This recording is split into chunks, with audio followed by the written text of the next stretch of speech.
आज मैं आपको बथुए की बहुत ही ज़्यादा हेल्दी और टेस्टी रेसिपी बनाना बताती हूँ कैसे बनाई जाती है। और आप सभी को तो पता ही है कि सर्दियों में बथुए की बहुत सारी रेसिपियाँ बनाई जाती है। उसमें से मैंने सोचा क्यों ना आज बथुए की कढ़ी बना ली जाए।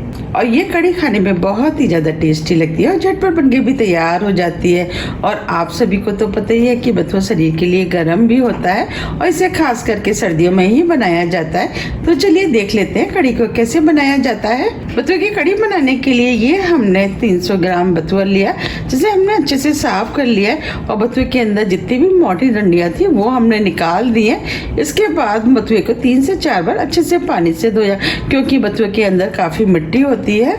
ये हमने हल्का खट्टा 2 कप दही लिया है। आप दही की जगह 2 लीटर छाछ भी ले सकते हैं।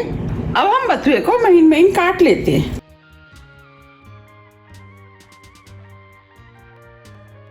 हमें बथुए को इस तरीके से महीन महीन काटना है। अब मैं आपको पास से दिखा भी देती हूँ। देखिए, हमें इस टाइप का महीन महीन कटा हुआ बथुआ चाहिए। इस तरीके से हम सभी बथुए को काट लेंगे। ये हमने सभी काट लिया है। अब जो हमने दही लिया था उसे भी हम फेंट लेते हैं। तो अब हम दही को इस बाउल में डाल देते हैं। अब हम दही को अच्छे से बिस्कुट से फेंट लेते हैं। अब ये दही भी अच्छे से फिट गया है। ये हमने 1.5 लीटर पानी लिया है, वो हम डाल देते हैं।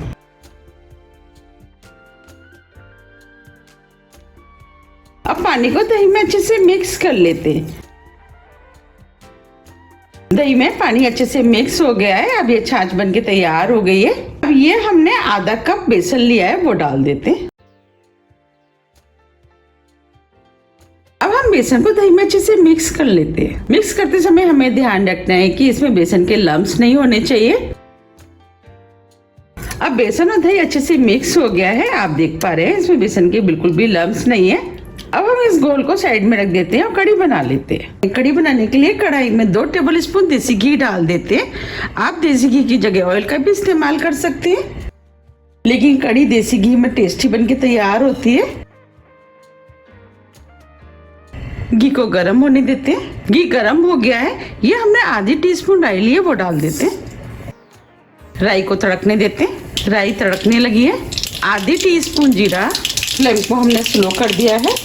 2 चुटकी हींग, ये हमने 2 हरी मिर्च ली है, वो डाल देते हैं। मिर्च आप अपने टेस्ट के अनुसार थोड़ी सी कम या ज़्यादा भी कर सकते हैं। 1 टीस्पून अदरक लहसुन का पेस्ट। अब हम इस कढ़ी को और भी ज़्यादा टेस्टी बनाने के लिए थोड़े से कड़ी पत्ते डाल देते हैं और सभी चीज़ों को हल्का सा भून लेते हैं। ये कढ़ी खाने में बहुत ही ज़्यादा टेस्टी लगती है।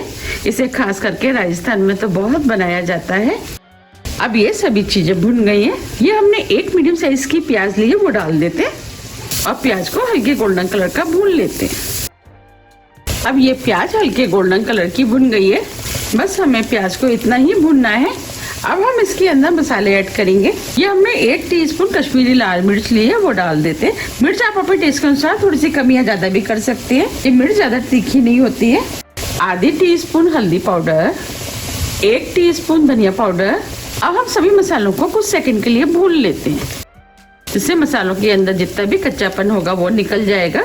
अब ये मसाले भी भुन गए हैं। अब ये जो हमने बथुआ काटा था वो हम मसाले में डाल देते हैं और बथुए को मसाले के साथ मिक्स कर लेते हैं। अब हम बथुए को मीडियम फ्लेम पे लगातार चलाते हुए भून लेते हैं, जब तक कि बथुआ सॉफ्ट नहीं हो जाता। आप देख पा रहे हैं बथुआ जैसे जैसे सॉफ्ट होता जा रहा है, कम होता जा रहा है। अब ये बथुआ भी सॉफ्ट हो गया है। अब जो हमने घोल बनाया था उसे हम इस तरीके से चला देते हैं, क्योंकि बेसन नीचे तरी में बैठ जाता है। और इस घोल को हम कढ़ी में डाल देते हैं।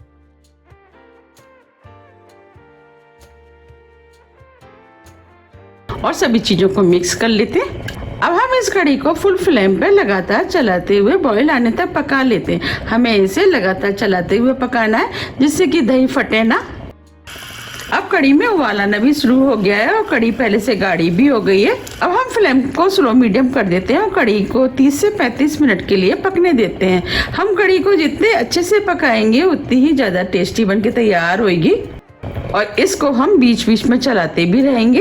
अगर आपको मेरी रेसिपी पसंद आ रही है तो रेसिपी को लाइक कर दीजिएगा, और अभी तक आपने मेरे चैनल को सब्सक्राइब नहीं किया है तो आप चैनल को भी सब्सक्राइब कर दीजिएगा और बेल आइकन को भी प्रेस कर दीजिएगा, जिससे कि मैं जब भी नई वीडियो अपलोड करूं उसका नोटिफिकेशन आपको सबसे पहले आए।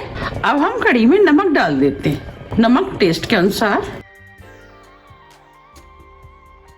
नमक को मिक्स कर देते हैं और कढ़ी को पकने देते हैं। 30 मिनट करीब हो गए हैं। अब ये कढ़ी भी बनके तैयार हो गई है। कढ़ी को आप अपने टेस्ट के अनुसार थोड़ा सा गाढ़ा या पतला भी कर सकते हैं। अब हम इसके अंदर आधी टीस्पून गरम मसाला डाल देते हैं, थोड़ा सा हरा धनिया, और दोनों चीजों को मिक्स कर लेते हैं। अब ये कढ़ी बनके तैयार हो गई है। अब हम फ्लेम को ऑफ कर देते हैं और कढ़ी को सर्व कर लेते हैं। आप देख पा रहे हैं कितनी बढ़िया बथुए की कढ़ी बनके तैयार हुई है। आप इस कढ़ी को बाजरे की और मक्के की रोटी के साथ खाएंगे तो ये खाने में बहुत ही ज़्यादा टेस्टी लगती है। आप चाहे तो इसे चावल या चपाती के साथ भी खा सकते हैं। आप इस सर्दियों में इस कढ़ी को जरूर बनाइएगा, आपको भी ये बहुत ज़्यादा पसंद आएगी। हमारे यहाँ तो इस कढ़ी को काफ़ी पसंद किया जाता है और इस कढ़ी को मैं अधिकतर सर्दियों में बनाती ही रहती हूँ। आप मुझे कमेंट्स करके ये ज़रूर बताइए कि आपके घर में ये कढ़ी बनती है, और अगर नहीं बनती है तो आप मेरे कहने से एक बार इस कढ़ी को ज़रूर ट्राई कीजिएगा, आपको भी ये बहुत ज़्यादा पसंद आएगी।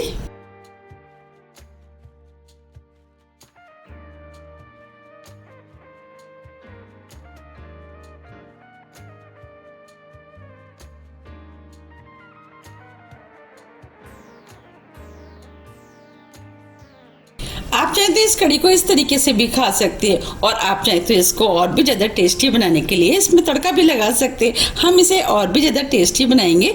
तो अब हम तड़का बना लेते हैं। तड़का पैन में 1 टीस्पून देसी घी डाल देते हैं। घी को गर्म होने देते हैं। घी गर्म हो गया है। 1/4 टीस्पून जीरा,